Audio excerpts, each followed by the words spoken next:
Okay, thank you very, very much.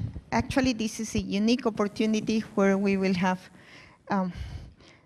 panelists discussing about UNDAF evaluations or how the UN can demonstrate accountability. And we have panelists from the global level and the country level. So different perspectives will be shared here. I don't know how much time we have left for the session. Can 1 hour still left? Yeah, okay, so I think we are in time. We have prepared the following questions for the panel. What are the major challenges identified so far to evaluate delivering as one or UNDAF evaluations? What are the lessons, the main lessons learned? And what can we do to move forward either UNDAF evaluations or evaluations that will contribute to demonstrate the extent to which the UN system is adding value to a country. So I would like each panelist to answer to each questions, and we will give about 3 to 5 minutes to each panelist to answer each of the questions. And I would like to start with the first questions. What are the major challenges for evaluations of delivering as one or UNDAF evaluations to actually happen? And I will give the floor to Abdullah Lim first. He is the Deputy Representative of the Philippines. Thank you, Ada. I must say I feel a bit humbled being here. I left monitoring and evaluation about 8 years back. I have moved on to the program side, but it's very interesting to be on the program side and keep wearing your evaluation and monitoring hat to keep studying what is going on the programming side.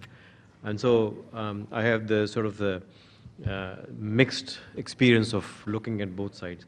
I will be a bit blunt and take liberty for assuming that things will not filter out this room if I say something politically incorrect about where we work and as the UN as an institution. I'll start with something which I often say in my usual conversations, which is that there's a little difference between DOA and DAO. Those of you who are physicians know that in emergency rooms, you may actually have DOA, and that is dead on arrival. And so just change the alphabet and you have a difficult situation. And in many cases, I think that our DAOs are actually DOAs. And that is because I think there is a huge amount of problem at the country level, where I have worked in about 5 countries, in terms of real substantive collaboration between UN agencies. And though we pay a lot of attention and lip service to our collaboration with the governments, the Paris agenda says government should be in driving seats, but we don't really adhere to that agenda very clearly in some cases, in many cases actually. So I think that we start with a very grave prognosis. The presentations that I heard are not very encouraging. And to me, there are 2, 3 issues that we need to really clearly identify if we really need to do this well, and if we really want to do this. One is, I think that in many cases the challenge is we do not really take into account the country context in the institutional structure of different countries we work in terms of our UNDAF work.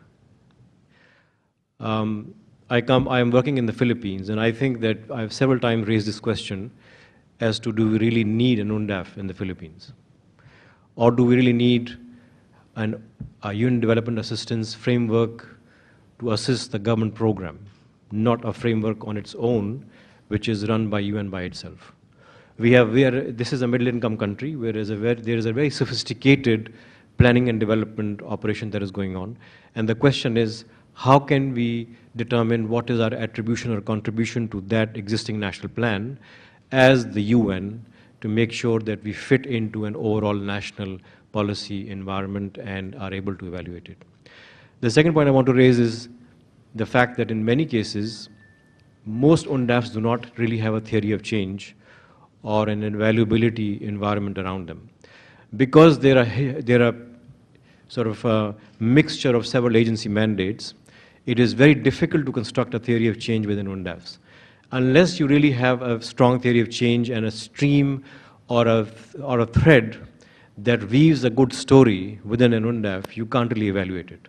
So if you start with sort of a mixing of several things in different agencies, mandates, and together, what you come up with is the result that you just saw in 3 presentations, which is basically saying it's dead on arrival. The last thing I want to say is that we operate in different kinds of countries. And I've looked at UNDAFs and in some cases participated in framing them in 5 different countries. And if you really take out the country name, it is very difficult to find out which country you're talking about. It could be Tajikistan, it could be Philippines, it could be, but essentially they all look the same. And my point has always been that where do we reflect the institutional environment of a country in our UNDAFs and our results? Because if you are working in a middle-income country, the UNDAF of that middle-income country has to be very, very different from an UNDAF from a low-income country or a high middle-income country. So that's where I would stop. I think I'm asking some very fundamental questions. And the question is, if you want to really do this, do we really need to rethink through UNDAFs first and then talk about evaluation? Thank you. Okay, thank you very much, Aline. I think that you have pointed out 3 key issues for discussion, and I will refresh the audience before we go to the plenary discussion.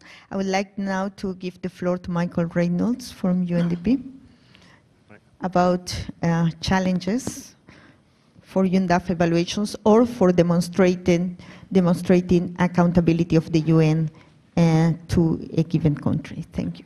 Thank you very much. Is this on? Oh, it's working. Yeah. Thank you. I think it's. I'd like to start off with saying that it's of course very difficult to identify the challenges of doing UNDAF evaluations. It's very good to know that we believe JIU will be looking at this issue because at the moment it's very anecdotal. We know there are problems, but we need a systematic assessment of what these challenges really are. Nonetheless, we have experience with country-level evaluation through our own work, so I think some of that also applies to UNDAF evaluations. So I'd like to start by saying I think UNDAF evaluations are the most difficult type of evaluations it's possible to undertake. I mean, just the sheer scope of the evaluation is hardly possible to manage. Even with our own, we find it very difficult. Once we get beyond a single agency to many agencies, it is hard to believe that we can really make a sensible assessment when inevitably the results are going to be mixed, when there's going to be some good, some bad. How do we make an assessment of how our contribution has been for the whole of the UN system? At the same time, we know that coverage by the existing evaluations, decentralized evaluations, that should be the building blocks of an UNDAF evaluation, is limited generally, and the quality is often mixed. This means that we have to do a lot of data collection to do an UNDAF evaluation. Someone raised the issue that maybe there's an opportunity to do an UNDAF light, but I think, my personal opinion is I think that would be a waste of time.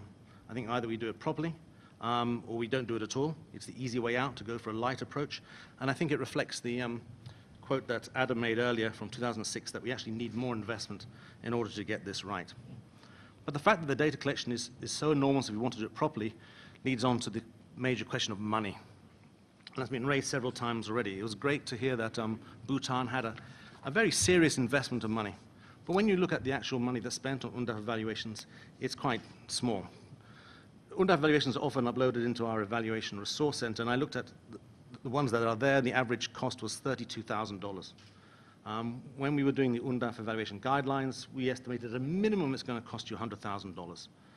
What you can do with evaluations as little as $5,000, $10,000, $15,000 is hard to imagine if you're doing a proper job, even in a very small program. It's good to note that in the last 5 evaluations that have been uploaded, the average cost increased significantly to $56,000, and there are a few where a reasonable amount of money is spent on the kind of money that you would expect to do this kind of evaluation properly. But it's an issue that's often raised with us by the country teams, and it's an issue that really DOCO can't help with. At one of the webinars that Christian mentioned, it suggested he could give $10,000 maybe to a country team to help with this. The other interesting thing that Bhutan brought up, which I'd like to focus on, is this idea of fatigue, and that not only the issues of ownership and demand for evaluation, but countries, our partner countries, are tired of so many evaluations that are taking place, and the UNDAF evaluation is simply one of them. We undertake a lot of country-level evaluations. Next year, for example, just from UNDP, we'll be doing 10 countries. The vast majority of these will be UNDAF countries. We come in with 150, at least $200,000, $300,000 possibly for our own country evaluations. It's very heavy-handed compared to the small amounts that are generally available for the UNDAF evaluation. In the past, this wasn't too much of a problem because the UNDAF evaluations were so small, they were reviews, they were looking more at transaction costs rather than results, and so we got away with it. A few governments would say to us they think it's wrong, we're doing our own evaluations and we should do it as part of the UNDAF, but it wasn't a problem. I think as UNDAF evaluations improve, we're going to see the problem more and more. And we've been looking at some alternatives to how we deal with this, and this is something that we'd really like to get feedback from participants here on these different approaches. We're often asked by resident coordinators to do our evaluations in front of the UNDAF evaluation. By doing so, it means that we have to do it halfway through the program, which is a problem. It means our evaluations have to be very early. At the same time, it doesn't reduce the need to also repeat a lot of the questions, the interviews, when it comes to an UNDAF evaluation. We tried doing it in parallel, sort of integrated effects. In Moldova, we did an ADR and the UNDAF evaluation together. But again, it meant that we came in with a lot of international consultants, a lot of money, and then the country team had a very small amount of money which to use. And it came across, frankly, that UNDP was being very heavy-handed, the risk of maybe bullying the rest of the country team and taking on our own views on what this evaluation should look like. And we're very sensitive to that and recognize that this is not a good way to go. There's another option, and I think this is not an option that is possible everywhere, but where we have good quality UNDAF evaluations, we feel that it's possible for us to extract an ADR, one of our country-level evaluations, from the UNDAF evaluation. Not just from the report, but if the UNDAF evaluation is prepared by collecting a lot more data, other documents that provide the analysis, we believe, and we haven't tried it yet, but we think it's possible to extract our country-level evaluations from this. And if we can do it, then other agencies can do it, and it's a way of reducing the overlap and the burden on governments and other stakeholders in the country. So that really, I think, goes to the heart of Massa's point, and it's something that we would very much like to get feedback from colleagues on this issue. Thank you very, very much. I think that the spectrum is broad.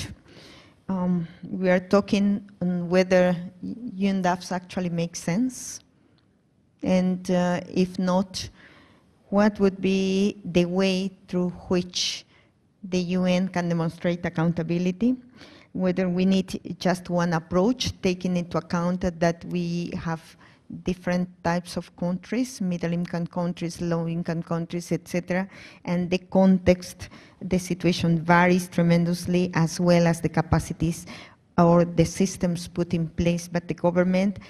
And we are moving also to Michael's points that are related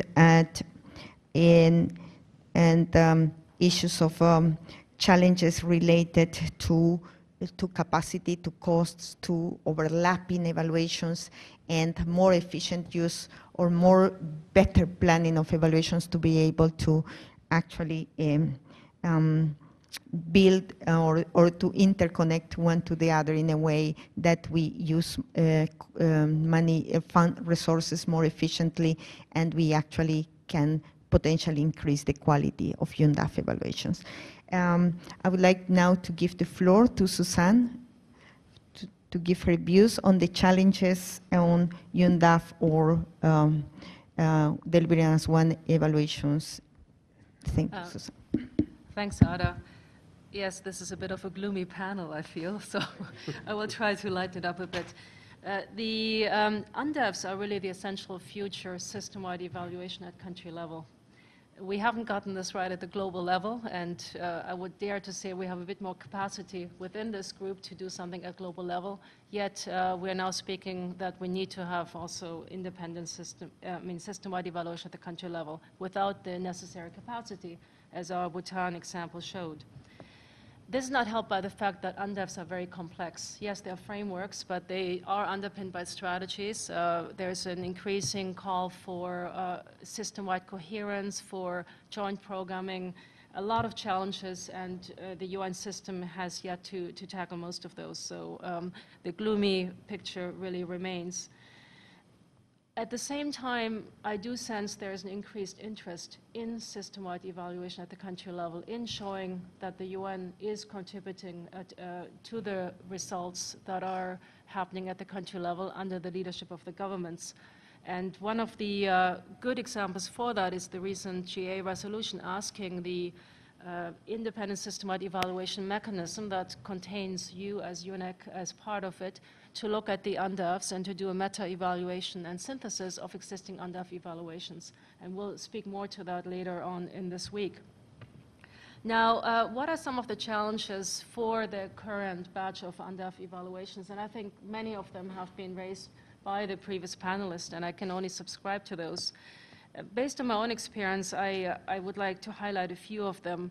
One is the timing. When is the right time to do an UNDAF evaluation? It has to be done before the country team gets into the next cycle. So that's basically a midpoint. So what are you able to do at midpoint in terms of results? What can you demonstrate at that point in time? You're still mostly in the process of getting things set up or assessing your first achievements. But it is a bit early. And that's why the midterm reviews are being used as a tool to adjust, to re-engineer, but not necessarily are a good tool to speak about results. So it's a problem, and if you do it at the end of the UNDAF cycle, you're too late because the new program is already on the way. So the timing issue is a complex one. And I thought the Bhutan example, bringing different thematic or sectoral evaluations to that, doing them at that time is a very useful one. So I think there's a need for an overall evaluation plan that then leads to the next UNDAF, but we'll get to that later on. Then there's the issue of time. A good UNDAF evaluation takes time. System-wide evaluations are high on transaction. These are going to be managed by people that have regular jobs. They're not evaluation specialists, and they're trying to do their best. But it does take engagement. It does take bringing people on board, working with national partners, being inclusive, being transparent. That's not to be underestimated. It's a huge job. Lack of good M&E systems. We've all been there. We all can write our evaluation reports saying we don't have sufficient M&E data. They're not good enough. So how do we tackle that? What comes first, a good evaluation or a good M&E system? The quintessential questions for us. Leadership. I am concerned that following the 2006 Balogun report, we still are asking about demand for UNDAF evaluations. So that's a problem, but then who is in the lead for them? Is it the government? Is it the resident coordinator's office? How do you make it happen at the country level? How do you ensure objectivity? So it's not becoming an exercise to justify what we are doing at the country level. And instead of being able to answer the question, what have we achieved and how have we helped people get better in terms of their livelihoods and their rights? Then there's the lack of resources. The average spend of $32,000 is a concern. What can you do with $32,000 for a very complex evaluation that looks at many different areas? It's virtually impossible. So there, I would say one of the challenges is how to bring it all together, how to avoid that we all do our own separate evaluation exercises and really invest in one joint exercise. So I really want to hear more on that during this discussion. And then, of course, in many countries, the UN is a minor player. Philippines is an example in case. Why do you have to have an UNDAF? Why can't it just fit into the existing programming? And how do you then ensure that evaluation is part of looking at that effort from the government side, not just from the UN side? And then lastly, joint accountability. I found the biggest problem for system-wide efforts, and I've done a few of those on the humanitarian side, is the follow-up. No one owns it. So if you don't have anybody that is concerned about the follow-up, whether it's the regional directors team That's one option. Whether it is member states. Very soon we go back to business as usual. The evaluation's forgotten. So how to ensure follow-up, how to develop champions, hold people accountable. We've invested in this, and it's there to stay, but let's use it. And how can we ensure that? That is one of the big questions we probably can't answer, but we have to look at incentives for that. And that's my final point. Okay, thank you very much, Susanne, for your points, very, very valid points, talking about the need to move to system-wide evaluations, leading to joint exercises that will allow to increase quality, to increase use, and to make more efficient use of our limited funds, and also this is related to the fatigue and there's so many exercises that are being done at the country level. It has also been mentioned again whether we need UNDAF in all the countries, what the value added would be, and it links to the question that Halim has mentioned, whether UNDAF is needed in a country like middle-income country like the Philippines, where there are strong national systems. Thank you. Strong national systems where we have to be aware of and be part of. Still, I think in these situations, the question whether we should be discussing on what the approach to UNDAF in different countries is remains, and I think it's going on. We are talking about UNDAFs that are mainly focusing on partnerships or other types of UNDAFs, but still the question on how to demonstrate that the UN is accountable for the role it should have in a given country is a main question. And we will continue the discussion asking the panelists to talk about what are the maximum two or three lessons that they will highlight as key lessons from the experience of not only conducting or advocating for UNDAF or delivering as one evaluations, but also the lessons that relates to the high-level discussions, the coordination with other actors, the other key players in this initiative towards demonstrating accountability of the UN at the country level. Ali?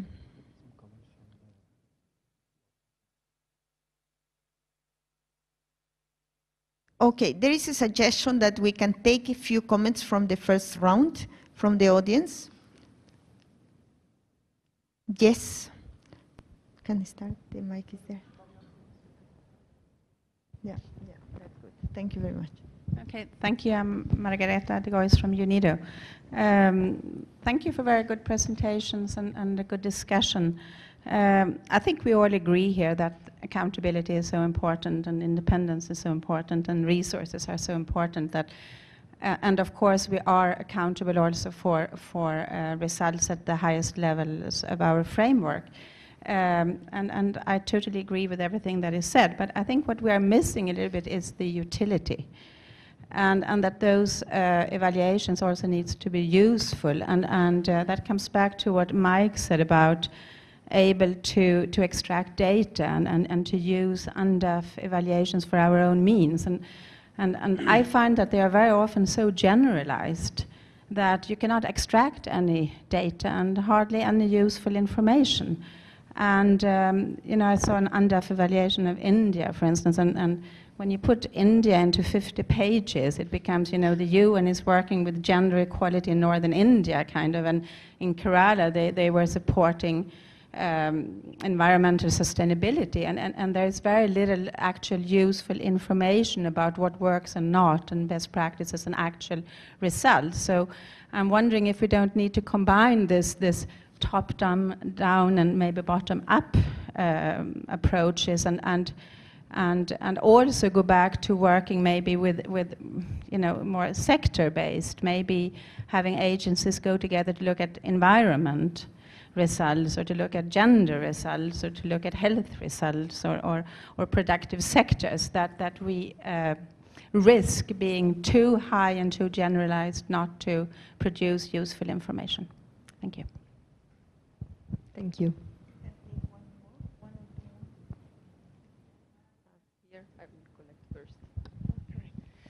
Thank you very much. My name is Barbara. As I said before, I work in the resident coordinator office for Thailand. And I just wanted to share a little bit our experience here in Thailand because I think resonates very well with what the colleague from the Philippines was talking about. I mean, the challenge that you have, especially middle-income country, or of using the UNDAF framework basically in a meaningful manner. We called it differently. We call it the UNPAF, which is a partnership framework, but frankly speaking, the substance is still very similar, and we are struggling every day, and we've been reviewing it endlessly because we realize that that's not a meaningful framework and meaningful tool for us to be a useful partner to a country like Thailand. And while we are trying to explore different tools, programmatic tools, to make our collective efforts meaningful, meaning moving away from results frameworks and complicated work plans and indicators, which we realize does not reflect what we are called in to do in a country like Thailand. I think likewise there needs to be some reflection on the evaluation side. Okay, if you need a different programmatic tool, you also need a different way of approaching evaluation. And I think I very much agree again with the colleague from the Philippines. I think it becomes much more important to have a clear theory of change on how you approach the country as a UN system. So what is the type of change that you, together with your partners, would like to see happen in the country, and what is the logic behind it that should influence the kind of work that you do? And likewise, how do you then evaluate how you deliver against that theory of change? The kind of work that is done in a middle-income country, and I guess in the Philippines might be similar, is very much working at the policy level. And frankly speaking, trying to translate that in smart indicators, it just doesn't work. And that's the challenge that we've been facing in Thailand. I think very much resonate with the evaluation work. And I do appreciate what Ada was talking about. I think we need to look at what is our value added, and I think that needs to be the key to look at the evaluation of UNDAFs or whatever we're going to call it in a given country, and much more so in a middle-income country context. Hi, Alan Reid from UNODC Evaluation Office. I'd like to highlight, well, thank you very much again for all the presenters. They were quite informative, and I learned a lot about UNDAF in a short time.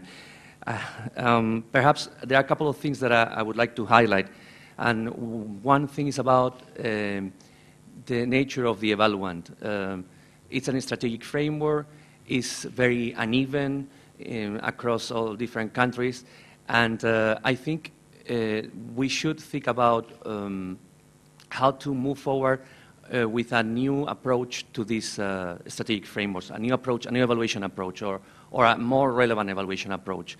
Thinking about, you know, other ways to approach the data collection, and even involving the different stakeholders. And that leads me to other, you know, the second and my last point is about who we are accountable to and to whom we are accountable. And these two things are related to what the panel members have already said about utility and use of the evaluation. And you know, I think those are the main challenges and the main steps or the main directions we should look forward. More question, contribution? The last one, probably, for this round. Yeah, I will be brief. Javier Guarnizo, UNIDO. 2 points I would like to comment on: timeliness and timing of UNDAF evaluations, or delivery as one evaluations, and the evaluability. And we'll start with evaluability. I think there is a point where we should be able, as evaluators, to not conduct evaluations when the evaluability is so bad, because this is waste of time and resources, against other evaluations that could have more value added. And the second point is timing, in terms of why not to put more emphasis on independent midterm evaluations of UNDAFs and the follow-up, in order to have some value added during the process, because recently we were in Pakistan doing a country evaluation where the one UN program in Pakistan was part of this UNIDO country evaluation. And it was in parallel a one UN evaluation of Pakistan that was being conducted and finalized, and the second phase already started. So the timing and the linkage of the phases are normally late, and then the value added is not really clear. So these two topics, I would like your comments on that. Thank you. Okay, thank you very, very much. I would like to ask the panel members there were mainly comments, but very useful that complemented in a very good way what the panelists have discussed, building on the points or giving specific country examples, which are very useful. I don't know whether you have burning things that you will like to react on, or an alternative approach would be that we go to the second round and you build on what the participants have mentioned, while and in that way we make a more efficient use of our time. So it seems that we all agreed with the second point. It was quite easy. And so I'm very happy to give the floor again to the panelists to talk about the main lessons learned, but also giving them an opportunity to build on participants' comments that have recently been posed. So 5 minutes, I give the floor to Aline first. Aline, over to you. I will be quick and brief. I think that this really flows into the second part, and I'm very happy to hear several comments that have raised this issue of some of the fundamental questions we need to ask about UNDAFs. I just wanted to get back to those fundamental questions. One is, I don't think we do enough investigation of incentives when we are doing some of these things. My view is that the question critically to ask is accountability good for politics in a country? Do politicians, do decision makers feel they need to be held accountable? Is it good for them? How do they see that? And I think that is a question that needs to be asked for us ourselves also. Do we see being accountable as good for us? And whether these two things match. And I again get back to the question on whether evaluations are used to create an important high-level policy dialogue with the governments or not. So, I mean, for example, I think that there is a lack of, so the second part related to this is the lack of focus in UNDAF evaluations. When we talk about multi-stakeholder, multiple method, and a lot of people getting into single evaluation, by its nature it becomes very confused, because you lack a focus and you really don't know who the real stakeholder is who's going to really use it properly. I do believe that there needs to be a think through in terms of who is going to be the primary stakeholder within the methodology to say who is really going to drive the use of this. And so I think the question of ownership is tied into this question on who's is the most incentivized to be able to run it and to be able to use it and be the driving force behind it. And it again returns to the question of national context and whether the governments we work with, whether middle income or low income, doesn't really matter. Do they feel interested, and do they feel that there is an incentive to do an evaluation of what they're doing? The second dimension I want to bring in here is what happens when you are doing this in countries which are highly decentralized. I can tell you that I've worked in at least 2 countries which are highly decentralized, and a lot more happens at the local level than at the national level actually. And so if you're running national evaluations, I'm not quite sure what you really get out of it, except some policy lessons that goes back to actually strengthen national levels and disempowering the local levels, where you really know the action is taking place. And so the second question that I ask in the Philippines usually is, what is the use of doing nationally driven evaluations? why can't we sit with some of the local governments and do evaluations that could be a policy lesson for national institutions? And there is very little attention to decentralized aspects of local institutional evaluations, which is where the real action happens actually, even in terms of decentralized MDGs and localizing MDGs. So those two things. One is what is the real structure or the incentive for doing something well and good. Second is what level of focus or unit of analysis are we looking at? Is it the national level or is it the local government level? Thank you.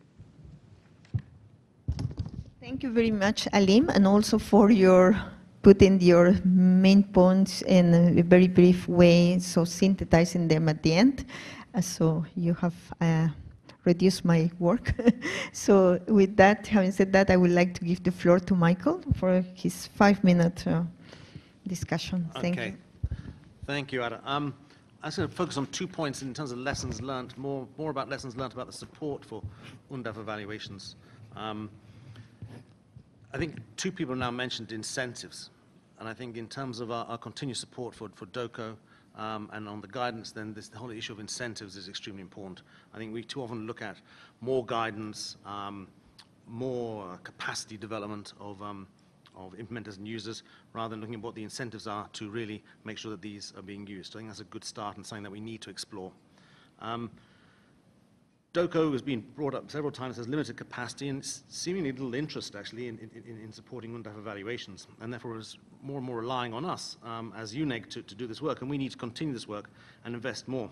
UNEDAP is, I think, a great example of the kind of initiative that needs to be supported, strengthened, and replicated elsewhere. But we need to find the right kind of mechanisms in order to support country teams. I think if one of the issues that we see is that when a single organization provides a lot of money or provides a lot of advice, then there's a tendency for that agency to impose maybe the wrong word, but promote what it's used to in terms of its approach and what's important to that agency. And therefore, if it's UNDP, it may be about human development, South-South cooperation, et cetera, et cetera. If it's UNICEF, about equity-focused, if it's UN Women, about gender and human rights, et cetera. So we need, as UNEG, to find a sort of common language to make sure that we can support UN country teams using the same language and not promote specific approaches of different agencies. So how do we reconcile these, and how do we do that is something, I think, for the future for the our task forces or whatever mechanism we use to address. Secondly, going beyond the support for guidance, capacity development, investigating incentives, there's a whole range of governance issues that still need to be addressed related to DOCO and UNEG guidance. We know compliance is weak. We've heard about many instances in this region where country teams start off with a good idea of an UNDAF evaluation, lack of funds, they don't do them. No one's really monitoring it. No one seems to really care at the central level, although maybe I'm ignorant about if the regions care. But we have a number of problems with the way UNDAF evaluations are run because they're not compliant with our own UNEG norms and standards. I mean, transparency, where are these evaluations? So that's another governance issue. The quality assessment of UNDAF evaluations, it's great to hear that this is going to be done, but it needs to be done on an ongoing basis, not on a one-off every now and again. We need to do one now and then continue doing it. So we have better knowledge about what the quality is, what the issues are. We have to make a clear distinction between our assurance roles and our assessment roles for accountability. But there's so many things that we need to do with DOCO in the center to make sure the governance structure. And this is, of course, beyond the fact that we need to look at UNDAFs themselves. But I think this is a way forward for the UNEG in supporting UNDAF evaluations. I think fits into that category Scott mentioned of the soft assistance. But this is something that we've ignored in the past few years, and I think it's something that we can no longer ignore and we need to address as soon as possible. Thank you very much, Michael. I would like to take advantage of my role to probably build on Michael's point. I think that the points you have mentioned, the need to further work with DOCO, it's an important one. It's as importantly of recognizing the need for UNEG to further work with DOCO, I would say as it's equally important to recognize or to map, to identify who the players in the region and the countries are who can actually contribute to this dialogue, to this coordination, and to make this coordination effective, more effective. And that's something that I think should be discussed, because this is the first time that the UNEG week is being done, at least the EPE jointly with a regional network. So the idea is to discuss not only general issues, but to discuss how we can work together to improve the issues that we are mentioning. Having said that, I would like to give the floor to Suzanne, 5 minutes on lessons. Please, right. over to you. I'll try to be shorter. There's an old saying in Latin America, if you're not at the dinner, you end up being on the menu.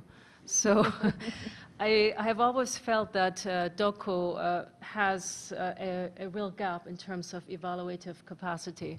And for an office that coordinates the development assistance in the field and helps our resident coordinators do their jobs, there is a real need for that office to be able to share experiences, to share lessons learned, to use evaluations and promote their use. So if they're not doing it right now, we have a big problem. On the positive side, since we have been asked as the interim coordinating mechanism to look at UNDAF evaluations, to do this meta-synthesis, it's been a good surprise that DOCO has asked to be part of that mechanism, and they want to engage. So I do think there's an open door. It's a good start, and we need to bring really DOCO to the table and make sure that they're not just part of the menu, but that they're part of the action. Yeah. The second issue I wanted to raise is the country specificity, and I think that's one of your comments. It's not one size fits all, and while it's a good thing that we have to evaluate UNDAFs, the question is now raised, is it really useful? What for? And why bother when there are other opportunities out there, as Margareta was also saying? There are, as I was saying earlier, some, I think, good experiences from the Bhutan case, where you also have thematic evaluations leading to the final UNDAF, and where you actually had a very light UNDAF evaluation, end of UNDAF evaluation, and a very more heavy midterm. So I think each country will have to look at what is the right approach to looking at the results, to looking at how the UN system in the country is contributing to the governance efforts, and what is coming out of all of these different activities. So in some cases it may well involve asking a lead agency, a big player in the country, to take that on and coordinate the others. In other cases it would be the national government. Why could India not evaluate the UN's contributions to its major programs? Why does it have to be the UN system evaluating itself? So ask in those countries where you have capacity, Philippines included, Thailand, they should be in the driver's seat. It shouldn't be us. So again, we have to be a bit more flexible in the kind of approach we use, and it shouldn't be, now we have the guidelines, we have to implement them. Let's nuance and tailor to the country, and use the opportunity, as was raised by Professor Kumar, also for capacity building, and really look into what does it mean to build capacity for evaluations. And part of that will be to stress how these evaluations are important to better understand whether we're doing the right things and whether we actually should be there. To think that that's not your role, that the role to train should be of the UN Staff College and not of UNEDAP or the like. So this is important. Now, going back to the demand, I have been in, UNEDAP has been concerned, I personally have been concerned with countries that have a step back. And I have had discussions with the UNCTs in these countries. One example is Cambodia, why they step back, and when UNEDAP had already been involved and offered the capacity, well, the discussion is that, if I can put it in a nutshell, the discussion went from issues of capacity, issues of resources, to, and it ended up in a situation that they coordinated with DOCO, and DOCO finally said that although it's mentioned in the guidance that it's mandatory, it's not actually mandatory. Again, the need to move, nothing will happen to them if they don't do the evaluation, so let's just forget about the evaluation. So for me, again, the lesson is how do we make sure that we move to evaluations that are aiming to demonstrate accountability, that are of good quality, that therefore will be useful, and moving beyond just from the need to comply with certain regulations that apparently it's the most important driver for those who do evaluations of the UN system at this point. I would like now to give the floor to the audience. Question, contribution. There. Failure right from the beginning, in the sense that we don't actually discuss evaluation right from the beginning. Usually UNDAFs are planned at one level, and then already things fall apart when the M&E framework is put together, which is done quite often in isolation from the actual planning process. So this isn't an iterative process. And then we launch into implementation without baselines, without monitoring systems in place, and evaluation is then thought about, years down the line. We suddenly wake up and say, whoa, we have to do an evaluation. How are we going to go about it? And I think the idea really is that we need to be discussing evaluation with our government counterparts right in the beginning, and we need to discuss what kind of evaluation we want to have, whether we want to have an evaluation at all, how we're going to demonstrate results.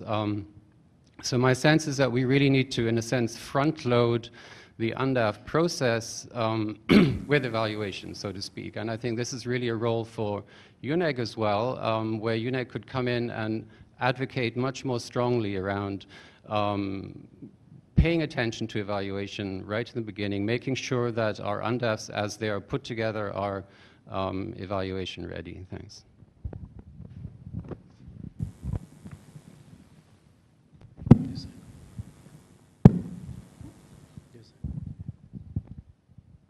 Martin, go ahead. Martin Barugari from UNEDAP. This morning, Professor Kumar told us that evaluations are changing, and people asking tough questions. What are you doing for us?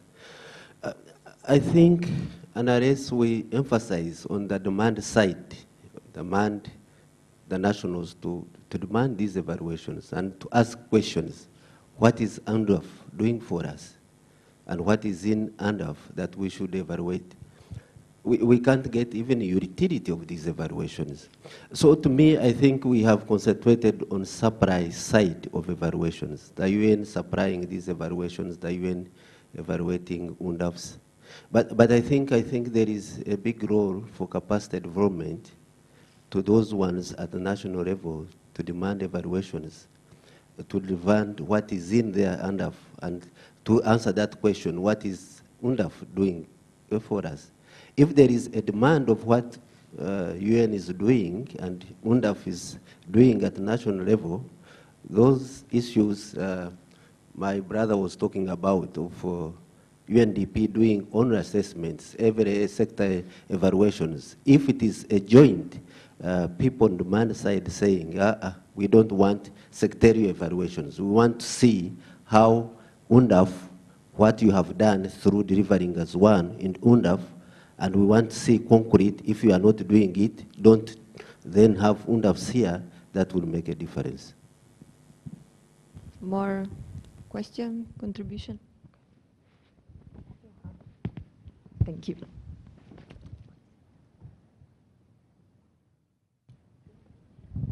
Thanks. I think this has been a very, very thought-provoking session, and I really think that there are fundamental issues that have been raised about the usefulness of UNDAFs and whether they should be evaluated in the first place. But as in the business where we are, so there are practical issues that I would like to repeat, I guess. One of the things is really that who is the issue of stakeholders, and it's the issue of the lead agencies and so forth. in these cases. So I think that our colleague from the Bhutan country office mentioned the fact that only one agency followed up on the recommendations. It's quite indicative. It's quite interesting in that sense.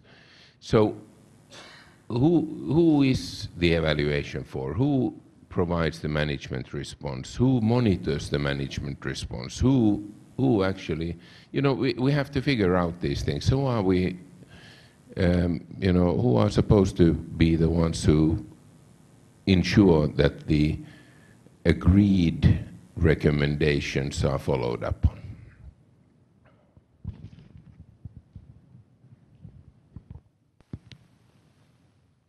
Yes, my name is Claude Hilfiger from WIPO, but I would like to share maybe a good experience from one of my previous incarnations when we conducted actually a strategic evaluation.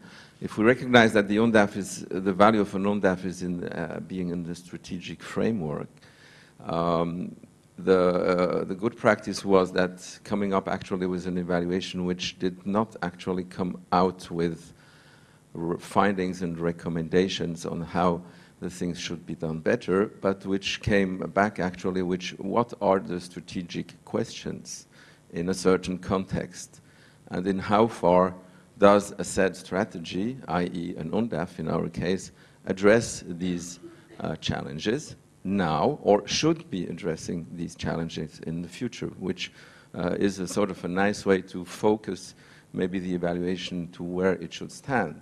My feeling from all my experiences is evaluations often suffer the more is less instead of the less is more syndrome by wanting to cover everything at every level, every DAC criteria, talking about operational things, talking about strategic things, by losing a little bit what is the value added. What is the value added of a strategic framework? It's the value of the strategy.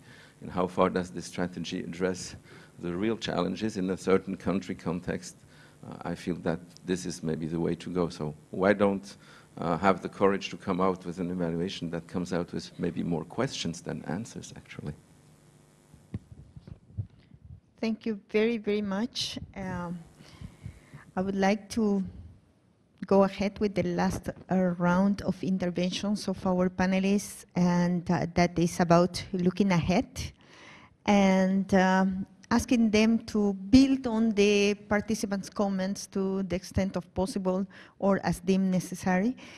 Well, I think that in looking ahead, we need to see what is needed to be done in terms of improving the credibility, the quality, the use, the utility of evaluations, etc. But also an important point would be what we need to do jointly for moving this agenda forward. Okay, I'll give the floor to Alim for 5 minutes, please. No, I'll be actually shorter. I think you've taken out most of the things that we want to talk about. I just wanted to raise another question that I think is very important for us to perhaps leave the room with, is an even more sinister sense I have about what we are all doing here, actually. I just wonder if you're missing really the point. I mean, the world has gone through a very rapid change over the last 5 to 10 years, and in fact, it's going to keep doing that in the next couple of decades. That, as we see it, is going to not be the same in a 5-year time, actually. So there is a paradigm shift. There is a huge paradigm shift in aid architecture. There's a huge power shift from west to east. And so my question is, will we remain relevant as evaluators in the next 5 to 10 years? I think it's a fundamental question to ask. And we really do need to, as scientists, project ourselves into future and say, what is it going to happen that really needs to be evaluated? And so are we going to remain relevant as evaluators, and will that be a force of change? What are the forces of change that we really need to look at to see whether we will be needed as the scientists we are in terms of multidisciplinary science evaluation is? I think that there is a lot of questions that we are asking about UNDAF, which essentially tell us that there is there needs to be a shift, a grand shift in who we are and what we do. I've recently heard there is a huge amount of discussion in the UN going on are we fit for purpose? And so maybe that's a big evaluation question. I mean, is the UN fit for purpose? What is going to happen to the UN in the next 5 to 10 years? Will the same evaluation standards be applicable? Do the countries that are going to be taking over in terms of economic power and shift of power, will they be interested in the same standards? So I think we really need to look at future. It's changing very fast. It's here actually, and we have not really perhaps come to terms with it, and we're asking some marginal questions like whether even UNDAF is relevant or not. That's why I stopped. Thanks. Thank you very much, Alim. Michael? Yeah, I'll also be brief, but I think that if we can find the balance between being provocative and probably also suggesting some next steps that we can take the agenda forward, taking into account that the future is changing, that we have more challenges than before, and that we have to demonstrate flexibility and adaptation, etc. Yeah. Please. Okay, thanks. The questions about what is the contribution of UNDAF evaluations, actual potential to better position the UN in a country, and I think the potential's there. I think at the end of the day, we bring it back to the issue that's been raised time and time again throughout the presentations and through the audience of the panel, is this question of ownership. The UNDAF guidance makes great importance of ownership, national ownership that is inclusive of all stakeholders in all stages of the process. And this is this great idea that this will exist, but we know that it doesn't always exist. We're then meant to have ownership of the evaluation that eventually comes, but if the UNDAF itself isn't owned, then we're not likely to get much ownership of the evaluation, possibly. But the thing that I think has changed in terms of our evaluations of UNDAS from the 2005 terms of reference guidance to the stuff that's been produced by UNEG is that we moved away from looking at the kind of questions about whether the UNDAF works to looking at what is the contribution of the UNDAF. We move much more to accountability. And I think it's not a case of we look at one or the other. Maybe we should look more at whether the UNDAF's working, or we should look at the contribution of the UNDAF, because both are interrelated. And we need to make sure that relationship stays. Too often, I think, in UNDAF evaluations and other country-level evaluations, we do a separate thing where we look at the contribution and the performance of the organization or the UN country team, and then we look at the positioning as a separate thing. But they are inherently related, and we need to bring them together. And whether the UNDAF works or not is a factor that determines our contribution. So we should see it as a means and not an end in itself. And I think that was an important shift when we did the new guidance on UNDAF evaluation. And I think recognizing that shift will mean that we are more likely to use the evaluations to make a contribution to better positioning of the UN country team. Thank you very much. We are running out of time, so I will ask Susan to... I'll try to be even more brief. I have a feeling we're looking at a moving target, and maybe we've missed the boat a bit with even the current guidance. I hope not. There's the post-2015 agenda. It will have implications for the way the UN is working. It will certainly lead us to a more concerted and focused approach, and it will change the way the UN is working at the country level. So while it's early to say exactly what, there are a lot of discussions ongoing, and we need to be on top of that, and it will certainly affect how we engage as an evaluation community.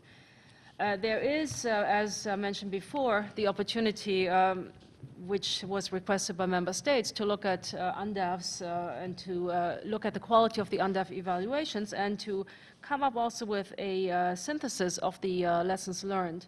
And I must say today's discussion has been extremely useful, and we should build in many of the concerns and lessons we already hear around the room into that synthesis work. We need to be open to also looking at whether the UNDAF evaluations themselves are really hitting their mark, and what down the line we can do to improve the work at the country level.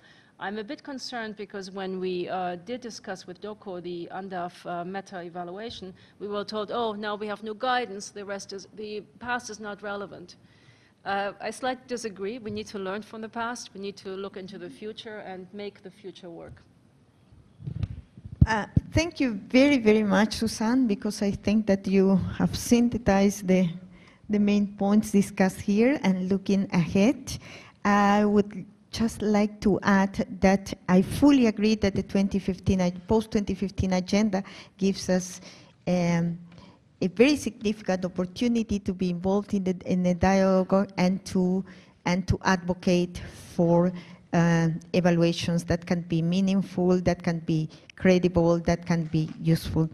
There is a movement towards, well, 2015 has been declared as well the year of evaluation, because that's the year when we can, but it's a milestone because the new agenda, the post-2015 agenda, will be discussed.